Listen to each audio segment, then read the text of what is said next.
जय राधे राधे श्याम, जय जय श्री वृंदावन धाम। जय राधे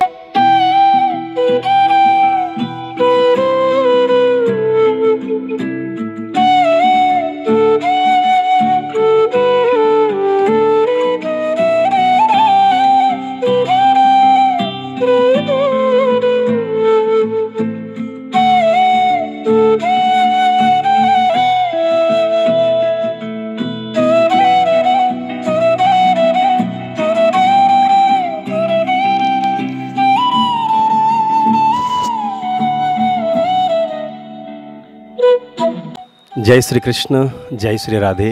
प्रेमियों, अध्यात्म मीडिया में पुनः आपका फिर स्वागत है। ब्रज दर्शन के इस पड़ाव पर आज हम बहुत ही सुंदर दर्शन और गरिमामय दर्शन और ब्रज के प्राचीन दर्शन। प्राचीन शब्द बोलना बहुत आसान है, लेकिन प्राचीन को समझना बड़ा मुश्किल है।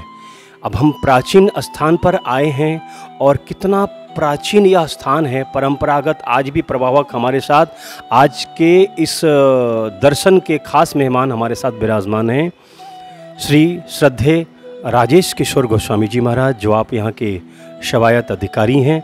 और हम बात करेंगे महाराज श्री से कि महाराज जी इस स्थान की महिमा कितना प्राचीन है और देश विदेश में आज भी श्री महाप्रभु, जिसे हम कहते हैं निताई गौर गौर निताई, श्री चैतन्य महाप्रभु का चरण कमल जिस स्थान पर पड़ा हो, उनके परिकरों का चरण कमल जहाँ जिस स्थान पर पड़ा हो, तो हम तो धन्य हो जाते हैं। वंदे व्रज वसुंधराम। आइए हम परम पूज्य महाराज श्री से अद्वैत बट, प्राचीन स्थान अद्वैत बट, जहाँ ठाकुर श्री मदन मोहन जी स्वयं प्रकट हुए। आहा, कितना प्यारा वो स्थान, निराला वो भूमि, वो ब्रज की रज। आप जरूर आएँ कभी भी। तो हमारे परम पूज्य स्वामी जी महाराज श्री राजेश किशोर गोस्वामी जी यहाँ विराजमान गद्दी पर हैं अभी वर्तमान। और महाराज श्री अगर किसी कारणवश नहीं मिलते हैं तो आपके जो भक्त हैं, सेवक हैं आश्रम के, मंदिर के, आपको प्रसाद, आपकी सेवा ठाकुर जी की ओर से जरूर आपको करेंगे। आइए पूज्य परम, सबसे पहले तो आप दर्शकों की ओर से और हम अपने अध्यात्म मीडिया चैनल की ओर से परम पूज्य महाराज श्री के चरणों में सादर प्रणाम करते हैं, दंडवत करते हैं कि बड़े भाग संत दर्श पावा। संतों का दर्शन से हमारा कोटि जन्म की पाप कट जाते हैं। आइए हम परम पूज्य महाराज श्री से जानते हैं अद्वैत भट्ट का महिमा। यहाँ पर क्या ऐसा आज से कुछ कई वर्ष पहले ऐसा क्या लीला हुआ जो आज भी इस स्थान को देखने के लिए लोग दूर दूर से दौड़े भागे चले आते? सभी भक्तों को मेरी जय श्री राधे, जय श्री कृष्ण। श्रीधाम वृंदावन भगवान श्री कृष्ण की समस्त लीलाओं में सबसे प्रधान रास लीला की ये दिव्य भूमि है। जिस रास की दिव्य भूमि को भगवान के चले जाने के बाद जब उजड़ गया, तब श्रीमन चैतन्य महाप्रभु की कृपा से इस ब्रज का पुनरुद्धार हुआ, पुनः प्रकाश हुआ। आज से 550 वर्ष पूर्व श्रीमन चैतन्य महाप्रभु का अवतार हुआ, लेकिन उन चैतन्य महाप्रभु के आविर्भाव से पूर्व करीब 600 साल पहले श्री अद्वैताचार्य प्रभु, जिन्होंने अपनी हुंकार और गर्जन से श्री चैतन्य महाप्रभु को इस कलिकाल में अवतार लेने को बाध्य किया, ब्रज में आने वाले सबसे पहले आचार्य श्री अद्वैताचार्य प्रभु थे। जी बिल्कुल, सबसे पहले। आज से करीब 600 साल पूर्व श्री अद्वैताचार्य प्रभु, जो शिव और विष्णु के मिलित विग्रह थे, मिलित अवतार थे, श्री अद्वैताचार्य प्रभु जब ब्रज में पधारे तो ये जो वटवृक्ष है, वृंदावन में 3 वट हैं, वंशी वट, श्रृंगार वट और अद्वैत वट। वंशी वट के नीचे भगवान ने रास का आरंभ किया वंशी बजाकर। श्रृंगार वट के नीचे रास के मध्य में जब राधा रानी का श्रृंगार किया तो उसी वट वृक्ष के नीचे किया, इसलिए वो श्रृंगार वट है। और तृतीय वट है ये अद्वैत वट, जो इस समय वृंदावन ही नहीं संपूर्ण ब्रजमंडल का सबसे प्राचीन स्थान है, सबसे प्राचीन वृक्ष है।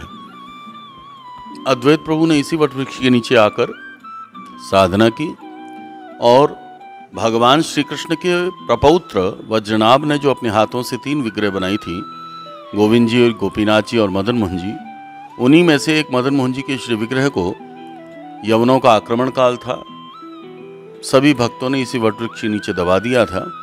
मदन मोहन जी ने उनको स्वप्नादेश किया कि मुझे यहाँ पर बहुत कष्ट हो रहा है, तो मुझे यहाँ से निकालो। तब अद्वैत प्रभु ने सर्वप्रथम मदन मोहन जी के श्री विग्रह को इसी वटवृक्ष के नीचे से प्रकट किया, इसलिए मदन मोहन जी का प्रकट स्थल भी है। लेकिन ये सब घटनाएं चैतन्य महाप्रभु के आविर्भाव से पूर्व की थी। अद्वैत प्रभु जब व्रज में आए तब नवयुवक थे, लेकिन समय, देश, काल, परिस्थिति की मांग के अनुसार भगवान को भी इस कलयुग में आने का जो संकेत मिल रहे थे, अद्वैताचार्य प्रभु ने अनुभव किया कि भगवान का इस समय आना बहुत जरूरी हो गया है।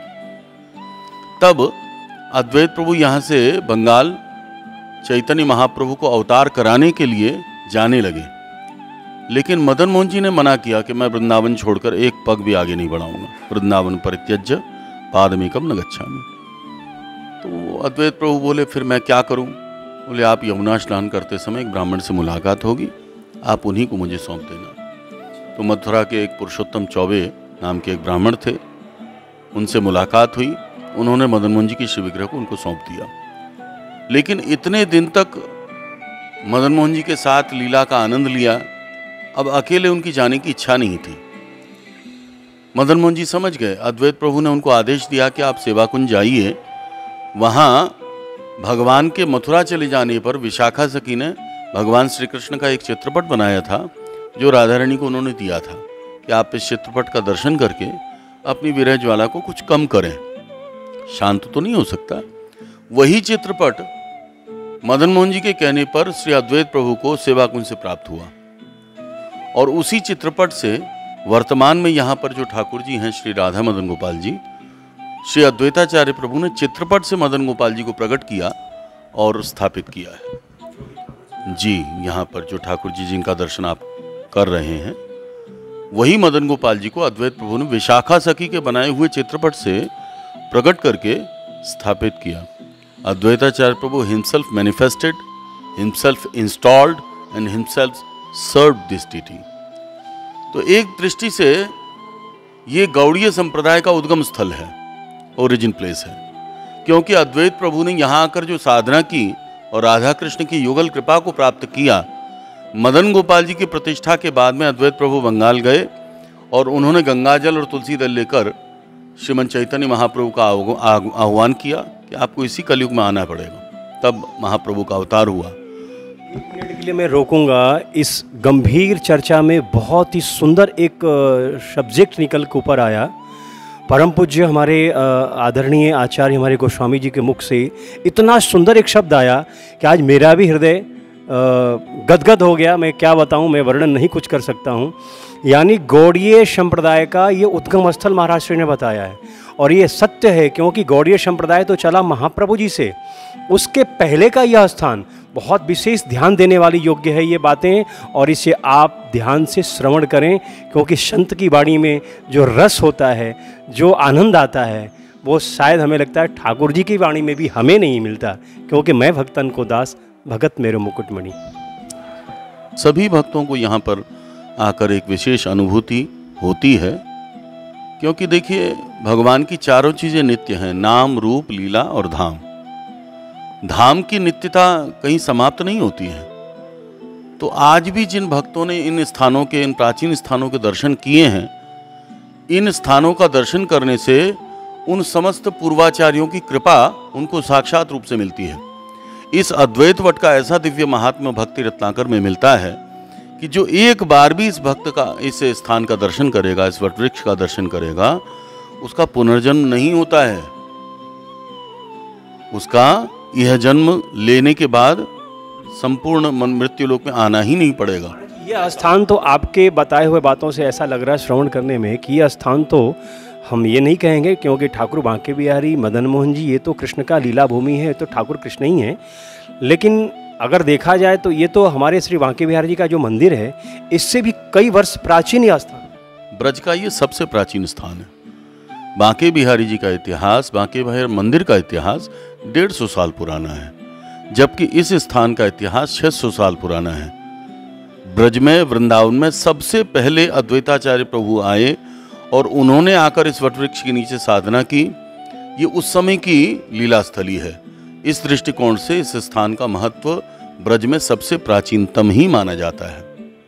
बहुत सुंदर बात महाराज श्री के द्वारा। आज वास्तव में गौड़ीय संप्रदाय, गौड़ीय जो परंपरा है, ये तो श्री चैतन्य महाप्रभु के द्वारा ही चला, लेकिन आज हम सबको एक नया बात, एक बहुत ही गहन मंथन से, महापुरुष के मुखारविंद से एक अमृत वाणी बन करके हमने आज श्रवण किया कि श्री चैतन्य महाप्रभु को तो हम जानते ही हैं कि ब्रज का उन्होंने खोज किया और आज उनकी कृपा से हम ब्रज देख रहे हैं।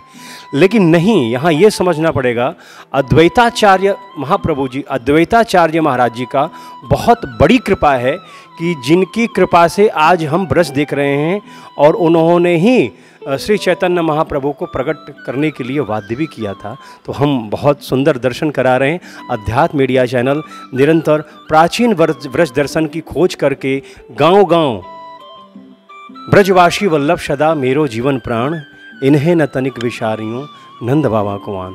क्योंकि ब्रजवासी ठाकुर जी के प्राण हैं और ब्रजवासी आज भी देवता के समान माने जाते हैं। इसलिए हमारा मुख्य उद्देश्य है कि ब्रज की परंपरा ब्रजवासियों से और आप जैसे महापुरुषों से शोभित हो रहा है, न कि कोई नए नए मंदिरों से।